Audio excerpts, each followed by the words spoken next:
तनमन साफ़ YouTube channel जा मोज़ज़ नाज़रीन अस्सलाम वालेकुम। अवां जे ख़िदमत में अॼु पेश करे रहिया आहियूं शेख सैदी शिराज़ी रहमतुल्लाह अलैह जे किताब बोस्तान जी हिकायत, जंहिंजो नालो आहे औलाद बजाए पंहिंजो फ़िक्र करणु घुरिजे। ॻाल्हि था कनि त रूम मुल्क जो हिकिड़ो बादशाह कंहिं बुज़ुर्ग आलिम वटि आयो।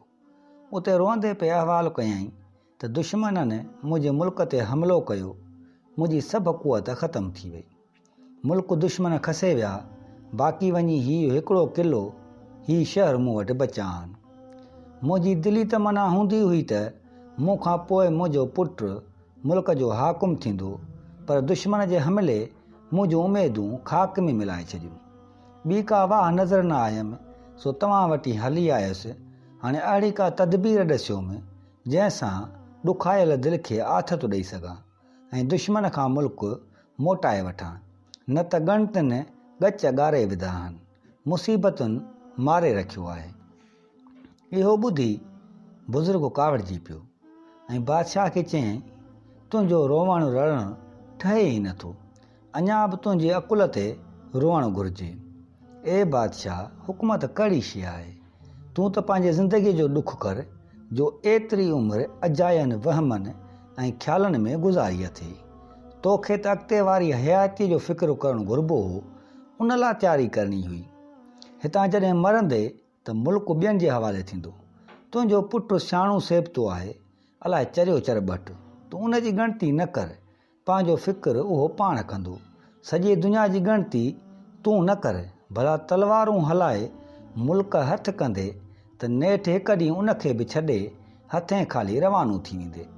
उन करे ॿियनि जी ॻणती छॾे पंहिंजो फ़िक्र कर। हर को पंहिंजो फ़िक्र पाण कंदो। हिन चइनि ॾींहंनि जे चुटके ते फ़ख़्रु न कर, पर हितां मोकिलाइण बाबति सोच। केतिरनि बादशाहनि बाबति तव्हां ॿुधो हूंदो त हुननि कमज़ोर रैयत ते ज़ुल्म कया। हाणे ॿुधाए त उहे किथे आहिनि? बका त अहकमल हाकिमीन जे ज़ात खे आहे, ॿी हर शइ फ़ना थियण लाइ पैदा थी आहे। उहो केरु आहे जेको हमेशह रहण लाइ हिते आयो हुजे? जॾहिं जहान ई फ़ना थियणो आहे त जहान वारा कीअं रहंदा? केतिरा रईस, सोन चांदी ऐं ख़ज़ाननि जा मालिक धरतीअ ते रहिया ऐं सभु कुझु छॾे हितां लॾे विया। अलबत्ता अहिड़ा भलाड़ा इंसान जिन जहान में चङा कम कया ऐं सदको जारी छॾियो, उन ते रहमान जूं रहमतूं रहंदियूं ऐं मरण खां पोइ बि हुनजो नेक नालो यादि रहंदो।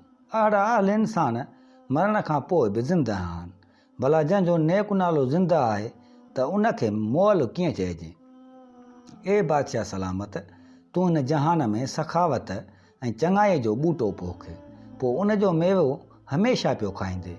हिते चङाईअ जी पोख पोखींदे त अॻिते उहा लुणंदे, न त जिते लुणंदो लोक उते सिकंदे संगल आहे। हिते जेतिरा चङा अमल कबा हुते ओतिरो दर्जो नसीबु थींदो।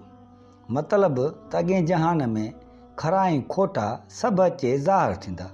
केतिरा माण्हू पंहिंजे कए ते पछताईंदा, पछताव सबबि पंहिंजे हथनि खे चक हणंदा, पर उते तनूर जे बाहि खां सवाइ ॿियो छा हूंदुनि? उन करे तूं पंहिंजी बाक़ी हयाती जो फ़िक्र कर, चङा अमल कर, आख़िरत लाइ तयारी कर, ॿिया ख़ाम ख़्याल हाणी छॾे ॾे।